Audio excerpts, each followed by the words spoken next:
Hello friends, जय श्री कृष्णा। आज मैंने बनाया है ये शुगर कोटेड यानी चीनी के परत वाले जो हलवाई वगैरह रखते हैं ना, वही शक्करपारे। ये देखिए इस तरह से जो ऊपर चीनी की परत लगी होती है और अंदर से ये एकदम खस्ता लहर वाले शक्करपारे होते हैं, वही आज हमने बनाया। इसे बनाना बहुत ही आसान है, बहुत जल्दी ये बन के तैयार हो जाता है और इसे आप एक बार बनाकर महीनों तक खा सकते हैं। तो चलिए फटाफट ये हमारे चीनी वाले ये शक्करपारे बना लेते हैं। इसे बनाने के लिए मैंने ये 2 कटोरी मैदा लिया है। वज़न में देखें तो लगभग ये 400 ग्राम मैदा है। आप जितनी क्वांटिटी में बनाना चाहते हैं उसके हिसाब से मैदा ले सकते हैं। अभी इसमें 3 चम्मच हम देसी घी डाल देंगे। आप इसकी बजाय डालडा या वनस्पति भी डाल सकते हैं, लेकिन इस बात का ध्यान रखें इसमें तेल नहीं डालना है, घी डालना है। मैंने फ़िलहाल इसमें 3 चम्मच डाला है। अगर आपको लगे कि ये थोड़ा रूखा है, ज़रूरत लगे तो आप 1 चम्मच इसमें और डाल सकते हैं। लेकिन पहले हम इसे इस तरह से अच्छे से मिक्स कर लेंगे। हम आटा को इस तरह से हाथ से मसलते हुए हमें अच्छे से मिक्स कर लेना है। जब ये इस तरह का हो जाएगा और हम इस तरह से इकट्ठा करेंगे तो ये एक मुठड़ी जैसा बन रहा है और जब हम मुठड़ी को नीचे डाल रहे हैं तो ये बिखर नहीं रहा है। तो इसका मतलब है कि इसमें एकदम अच्छे से मोइन आ गए हैं। जब आप मुठड़ी को ऊपर से डालें और ये बिखर रहे हैं, आपको लगे कि इसमें मोइन कम है, तो आप 1 चम्मच इसमें घी और डाल सकते हैं। अभी इसमें पानी डालेंगे। हमें ध्यान रखना है कि पानी एक साथ में नहीं डालना है, ज़रूरत के हिसाब से थोड़ा-थोड़ा करते पानी डालते जाएँगे और इस तरह से आटा को एक जगह इकट्ठा कर लेंगे। हमें इसका मीडियम सख्त आटा लगा लेना है। इस तरह से हम मसलते जाएँगे और जैसे-जैसे ज़रूरत लगेगी उसमें पानी डालते जाएँगे। ये देखिए इस तरह से ये आटा हमारा इकट्ठा हो रहा है और मैंने इसमें हल्का सा पानी और डाल दिया है। तो इसी बात का ध्यान रखते हुए हमें ये आटा गूंद लेना है कि पानी एक साथ में नहीं डालना है। ज़रूरत के हिसाब से पानी डालते जाएंगे। इसमें पानी बिल्कुल भी ज़्यादा नहीं लगता है, बहुत ही कम पानी से ये हमारा आटा गूंद के तैयार हो जाता है। हमें ये नरम नहीं लगाना है, मीडियम सख्त आटा लगा लेना है। तो ये देखिए इस तरह से ये आटा हमारा बन के तैयार हो गया है। आप देख सकते हैं इसमें कितनी अच्छी सी ये लहर बन के रही है। जब हम इसे फ्राई करते हैं ना तो ये ऐसे ही शक्करपारों में ये लहर रहती है। अंदर से एकदम खस्ता और ये लहर वाले ही हमारे बन के तैयार हो जाते हैं। अभी हम इसे इकट्ठा कर लेंगे। ज़्यादा इसे दबाव नहीं दिया है, बस ऊपर से हम इस तरह से इसे चिकना कर लेना है। अंदर थोड़ी बहुत इसमें लहर रहनी चाहिए। तो ये देखिए ये आटा हमारा लग चुका है। आप देख सकते हैं ये किस तरह का आटा लगा है। ये ज़्यादा ये सख्त भी नहीं है और ज़्यादा ये नरम नहीं है। ये देखिए ये एकदम से सख्त नहीं है और ये एकदम से नरम भी नहीं है, मीडियम सख्त हमें आटा लगा लेना है। अभी हम इसमें 1 चम्मच घी ऊपर से डाल देंगे और इस तरह से घी को अच्छे से इसके ऊपर ये लगा देंगे। इससे क्या होता है आटा हमारा और सॉफ्ट हो जाएगा। यानी ये जो हमारे शक्करपारे बनेंगे ये खाने में बेहद ही टेस्टी लगेंगे और अंदर से लेयर वाले बनेंगे। और 10 मिनट के लिए मैंने इसे रेस्ट के लिए रख दिया। 10 मिनट बाद हम चेक करेंगे तो आटा हमारा ये जो हमने थोड़ा सख्त किया था वो हल्का सा नरम हो गया है और पहले से ये बहुत ही अच्छा सा सेट हो गया है। अभी हल्का सा हम इसे और मसल लेंगे। इस बात का हमें ध्यान रखना है कि ज़्यादा इसमें दबाव नहीं देना है, बस हल्के हाथों से हमें इसे चिकना कर लेना है। अभी आटा को 2 भागों में डिवाइड कर लेंगे और जैसे हम रोटी की जो पेड़ा बनाते हैं ना, वैसे उसी प्रकार से इसका इस तरह से पेड़ा बना लेंगे। तो ये इस तरह से ये हमारा एक पेड़ा बन के तैयार हो जाएगा। इसी तरह से हम दूसरे वाले को भी बना लेंगे। ये दोनों मैंने लोई का पेड़ा बना के रख लिया है। अभी हम एक चकला लेंगे, उसके ऊपर एक पेड़ा रखेंगे और इसे बेल लेंगे। इसके ऊपर हमें सूखा आटा वगैरह डस्ट करने की बिल्कुल भी ज़रूरत नहीं है, क्योंकि आटा हमारा एकदम चिकना बहुत ही अच्छे से ये बना है। तो अभी हमें इसे बेल लेना है। हमें इसे ज़्यादा पतला नहीं बेलना है, इसे थोड़ा मोटा ही रखना है, क्योंकि ये जो चीनी वाले ये शक्करपारे होते हैं ये थोड़े मोटे ही होते हैं। तो इस तरह से मैंने ये इसको बेल लिया है। आप इसकी मोटाई देख लीजिए कि ये इसे हमें कितना मोटा रखना है। ये देखिए इस तरह का आप देख पा रहे होंगे कि चारों तरफ से ये एकसारी मोटाई रखी है। तो हमें इस बात का ही ध्यान रखना है कि कोई छोटे या पतले ये शक्करपारे नहीं होने चाहिए, ये एकसारी होने चाहिए। अभी हम साइड के एजेस को इस तरह से कट कर देंगे। चारों तरफ से इस तरह से कट कर देंगे और एक चौकोर शीट हम तैयार कर लेंगे। तो ये हमारी चौकोर शीट बन के तैयार हो गई है। अभी इसकी हम ये पतली पतली पट्टियाँ निकाल लेंगे।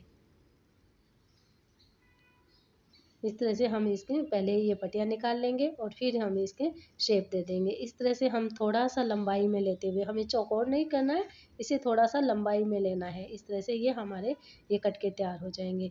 आप देख पा रहे हैं जैसे भी हमने काटा है तो ये बिल्कुल भी चिपक नहीं रहा है, हमारा आटा बहुत ही अच्छे से ये बना है। और ये देखिए ये कितने अच्छे से ये हमारे ये पारे बन के तैयार हुए हैं और बहुत ही आसानी से ये निकल रहा है, चकले पे बिल्कुल भी नहीं चिपक रहा है। ये देखिए और आप इसकी मोटाई देखिए, इस तरह की मोटाई हमारी ये पारों की है। जब हम इसे फ्राई करेंगे ना तो ये फिर और बड़े हो जाएंगे।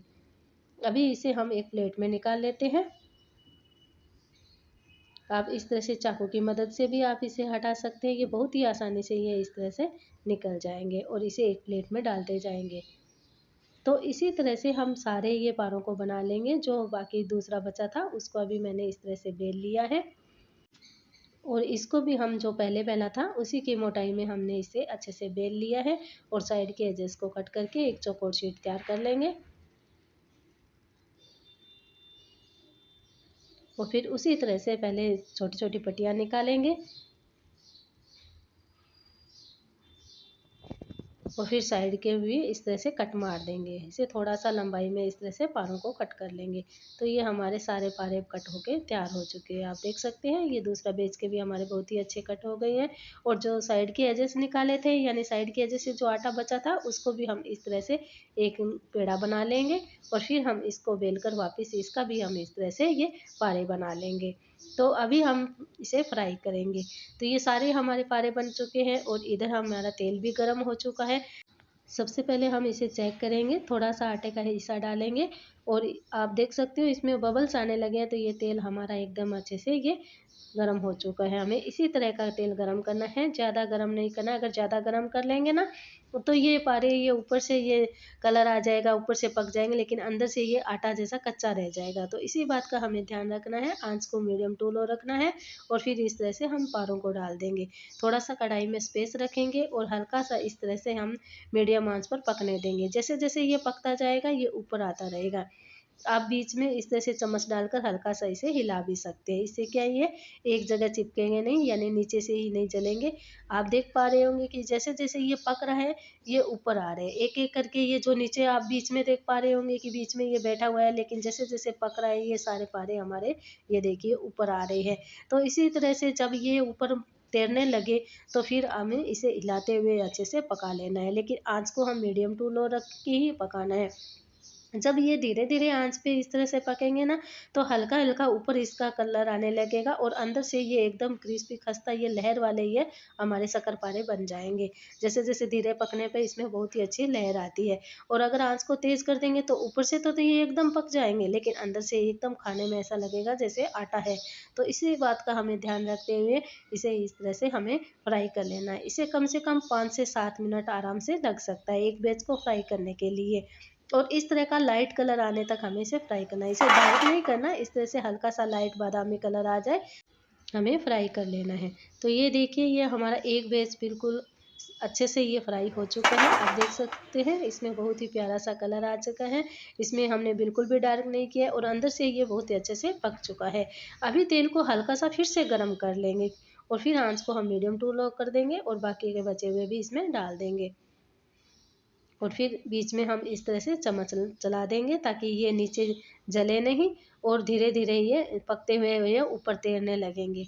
जैसे जैसे ये पकते जाएंगे ये एकदम ऊपर तैरने लगेंगे और फिर बीच बीच में हम इस तरह से चम्मच से चलाते रहेंगे और इसे अच्छे से 5 से 7 मिनट तक पका लेंगे। तो ये लीजिए दूसरा बैच भी हमारा बनके तैयार हो चुका है।